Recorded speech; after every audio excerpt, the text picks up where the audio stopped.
What is up, my guys? I'm going to go back to another review, and today we are talking about Dimensions in Danger, the 25th anniversary episode of Power Rangers, and we kind of knew that Tommy and Wes would be taking over like a main role in the special, but I do feel Rocky definitely is number 3 on a list if I had to pick a top 3, excluding the Ninja Steel Rangers themselves. But that compared to them, he doesn't have a lot of lines in there, but still. So our cold open is pretty much Tommy, us learning that he has a son named JJ, and then Draven shows up, opening, and then Wes, Gemma, and Coda take off their hoods and reveal themselves to the Rangers, and pretty much they have a Time Force create a special mode to go between all the different dimensions. So that's something. We then go to the anti-world, and with the Tommy robot talking to Draven, they go discuss their plans, and then the real Tommy has the invisibility from Dino Thunder. He breaks out and then helps the Rangers who are now coming to rescue them. And they get in, and we learn that he has a Master Morpher, and he uses all of his forms except for Turbo Reg's, most likely TJ's, even though TJ's only has like maybe only 1 or 2 lines and is only seen as the Blue Space Ranger in the episode. So I would guess that he just has that TJ has Turbo Red and Space Blue, even though we don't see that. We don't see the other Rangers use their other forms other than Tommy, so it's possible, I think.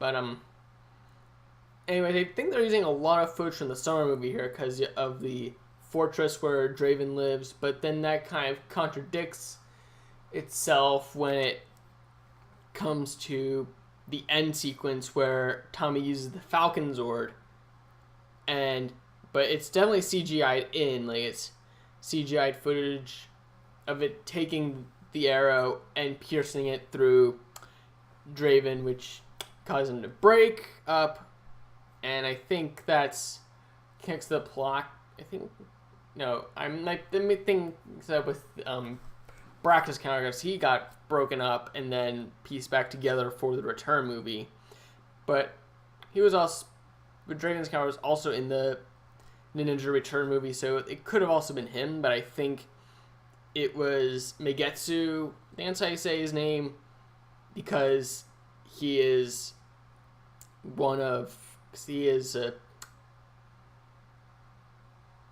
Otis's counterpart's brother, I think,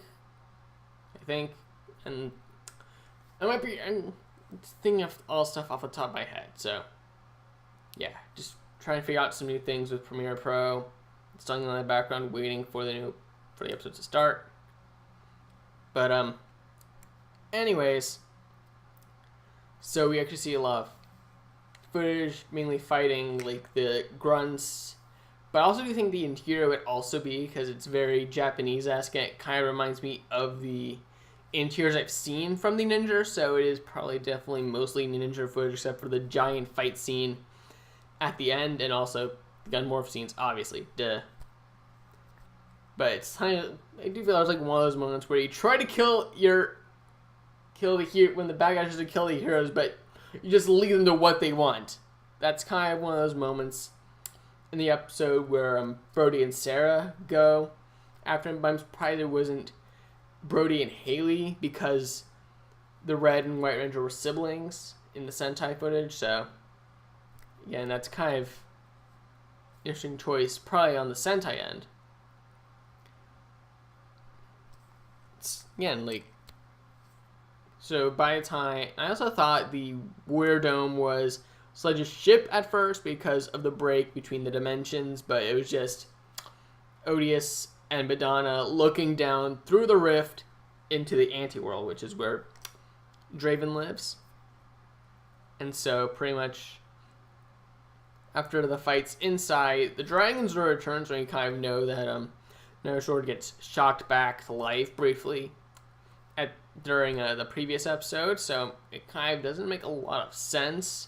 Like, if it was the Dragon Zord that got shocked back to life in the previous episode, then yeah, it makes legit sense because the Dragon Zord was already brought back by the time the Blaze Zords were initiated or allowed to be used by them. But anyway, so the Dragon Zord and they all try to escape, but Driven shoots them down. You get the final battle with all the Rangers of the past coming together.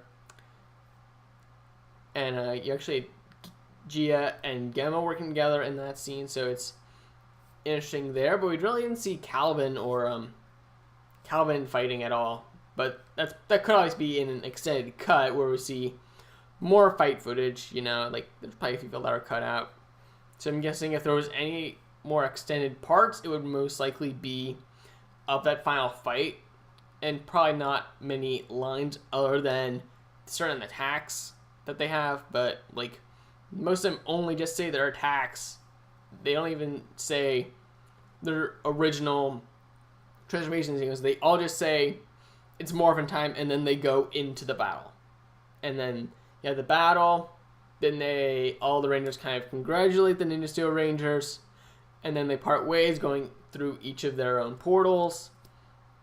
And then Brody stays back for a few more seconds and says, that was epic. That probably didn't need to be in there. Like, I would have seen more, maybe another few seconds of fight footage instead of that. Because I feel like it could have ended with a wide shot of them going through the portals and then just having a pause shot, kind of like in the older series. I mean, like more by Morphin, where you go through the portal and it stops, and then it just says something else. They're probably not a crew credit, maybe, or maybe it's like maybe like a thank you thing, or maybe it says like with blah blah blah as Lord Draven at the end there. Just give him the credit separately in full compared to like the normal credits, and then you also see the Nick logo doing its thing in the bottom corner. And I feel that would have been a better way to end the episode and kind of be more nostalgic. See, I feel it kind of. I think it was okay. I'd rate it maybe like 7 out of 10. Maybe it could have been just a longer episode. I don't think it needed to be split in two. Maybe a 45-minute long episode. Get a little more fight footage. A few lines from the others wouldn't be too bad. But I do think from what we're hearing of like Wes and Ty being very centric. Also, maybe learning if I don't know if they would have any footage of Tommy's son in there. I don't think that's very important. I think the fact that he has one is enough for the time being. But if it kind of comes up again, then maybe, I don't know. Yeah, I wouldn't think there'd be any footage of the kid. I think what we have is enough with that for the time being. But anyways, I'm Lindsay Yale. Comment, like, subscribe. Strike the bell if you're already subscribed, and I'll see you next time.